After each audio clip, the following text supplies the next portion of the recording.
주님을 아는 것이 우리의 힘입니다. 한 주간도 평안하셨습니까? 오늘 우리는 C.S. 루이스의 순진한 기독교 제3부 그리스도인의 행동 5번째 시간인 성도덕에 대해서 함께 나누겠습니다.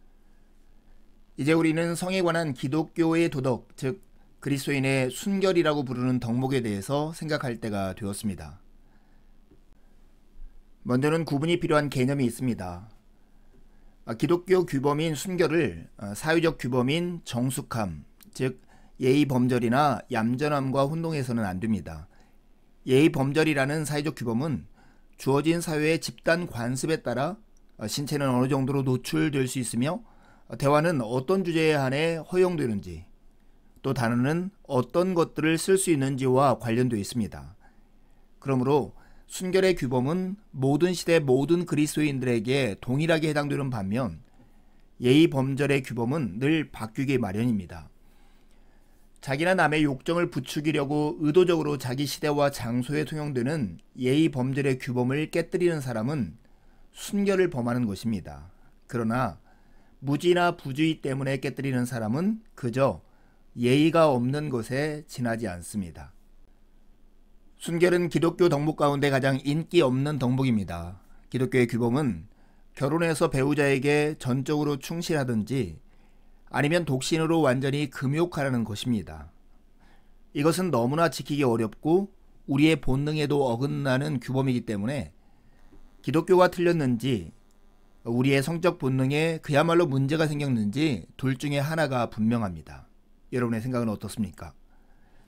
물론 우리는 그리스도인이므로 우리의 본능에 문제가 생겼다는 쪽에 동의합니다. 그러나 우리가 이렇게 생각하는 데는 다른 이유들도 있습니다. 우리의 본능에 문제가 생겼다고 말할 수 있는 3가지 이유가 있는데요. 그 첫 번째는 식욕과 비교해보면 알 수 있는 것입니다. 우리가 먹고 싶을 때마다 먹고 싶은 만큼 먹는다면 대개는 과식을 하게 될 것이 분명합니다. 그래서 턱없이 많이 먹는 경우는 없지요. 생물학적 목적에 비해 식욕을 약간 더 느낄 수는 있지만 아주 지나칠 정도로 느끼는 경우는 없다는 것입니다. 그러나 성욕은 그 기능에 비해 터무니없이 과도하게 넘쳐나고 있습니다. 두 번째는 스트립쇼를 생각해 보십시오. 스트립쇼 공연에는 구경꾼들이 많이 몰려듭니다. 그런데 여러분이 어떤 나라에 가서 보니 덮개로 가린 접시를 무대에 들고 나타나 모든 사람이 볼 수 있도록 조명을 비추고 천천히 덮개를 들어 올리며 양갈비나 베이컨 조각을 보여주는 쇼만으로도 극장이 꽉꽉 찬다면 그 나라 사람들의 식욕에 무언가 문제가 있다고 생각하지 않겠습니까?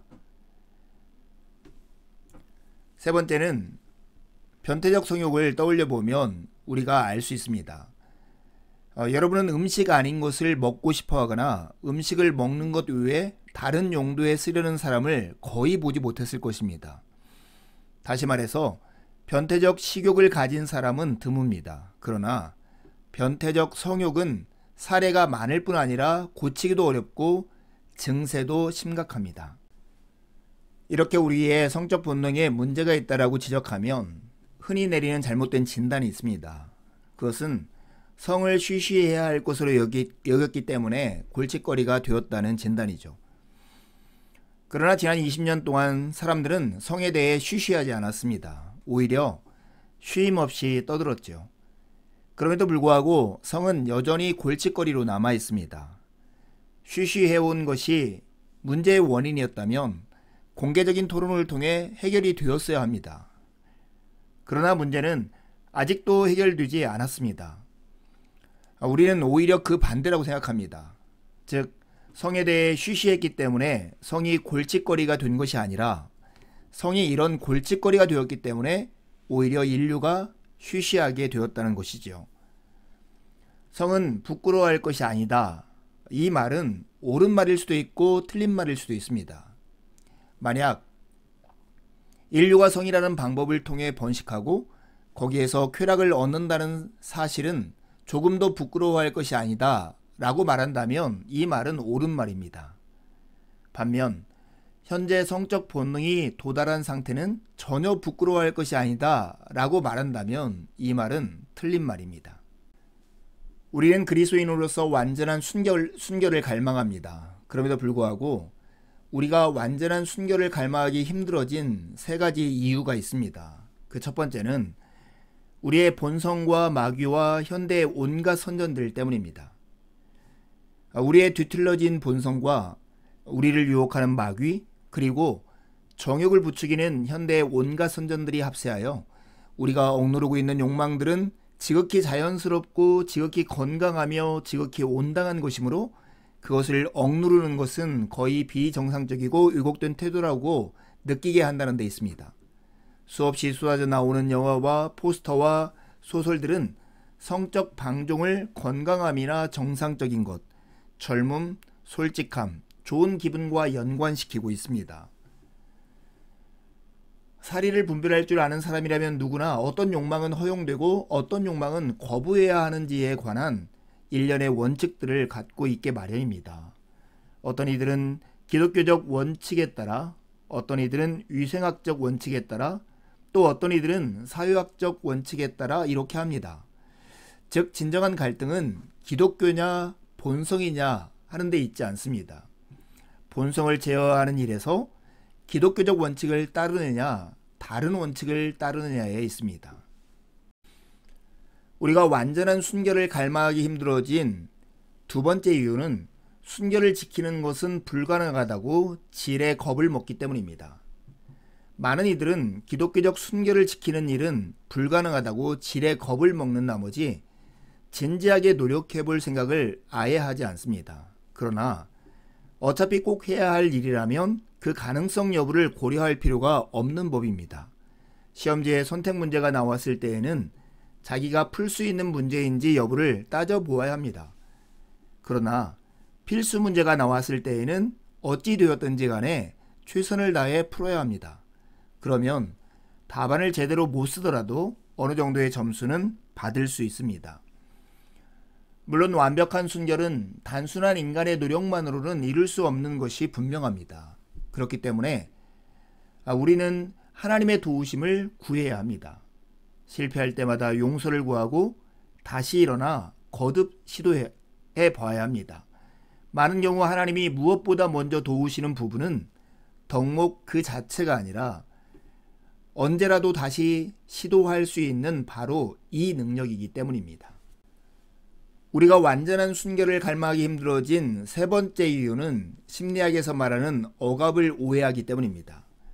심리학은 억압된 성적 욕망은 위험하다고 가르칩니다. 그러나 여기에서 억압된 이라는 것은 전문용어로서 거부하다, 참다라는 뜻의 억제된과는 구별됩니다. 심리학에 나오는 억압된 욕망이나 생각이란 과거의 잠재의식 속에 파고 들어왔다가 알아볼 수 없는 형태로 위장해서 현재의 의식에 나타나는 것을 일컫는 말입니다. 그러나 억압된 성적 욕망은 결코 성적 욕망 그 자체로 나타나지는 않습니다. 청소년이나 성인이 의식되는 욕망을 거부하려고 노력하는 것은 과거의 억압 때문이 아니며 이렇게 한다고 해서 새로운 억압을 만들어낼 위험이 생기는 것도 결코 아닙니다. 오히려 진지하게 순결을 추구하는 사람일수록 더 의식적이 되기 때문에 자신의 성욕에 대해 누구보다 월등히 많이 알게 되는 법입니다. 마지막으로 꼭 기억해야 할 사실이 하나 있습니다. 성은 기독교 도덕의 중심이 아니라는 것입니다. 그리스도인들은 순결하지 않는 것을 최고의 악으로 여긴다고 생각한다면 착각입니다. 육체의 죄는 악하지만 다른 죄에 비하면 가장 미미하다고 할 수 있습니다. 쾌락 중에서 가장 나쁜 것은 전적으로 영적인 쾌락입니다. 즉 잘못을 남에게 미루고 즐거워하는 것, 남을 자기 마음대로 휘두르거나 선심 쓰는 척하면서 남의 흥을 깨뜨려 놓고 좋아하는 것, 험담을 즐기는 것, 권력을 즐기는 것, 증오를 즐기는 것이야말로 가장 악한 죄들입니다. 우리 안에는 우리가 정말 추구해야 할 인간적인 자아와 싸우는 두 가지 적이 있습니다. 하나는 동물적인 자아이고 다른 하나는 악마적 자아입니다. 둘 중에 더 나쁜 것은 악마적 자아입니다. 교회에 꼬박꼬박 출석하는 냉정하고 독선적인 도덕가가 거리의 매춘부보다 훨씬 더 지옥에 가까울 수 있는 이유가 여기 있습니다. 이제 두 가지 질문을 하고 마치려 합니다. 우리가 완전한 순결을 갈망하기 힘들어진 세 가지 이유는 무엇입니까? 두 번째 질문입니다. 순결을 잃은 육체적 죄는 악하지만 다른 죄에 비하면 가장 미미하다고 할 수 있습니다. 그 이유가 무엇일까요? 남은 한 주도 주님의 은혜를 의지해 살며 복된 주일에 함께 만나 기쁨으로 우리 하나님을 예배하시죠. 감사합니다.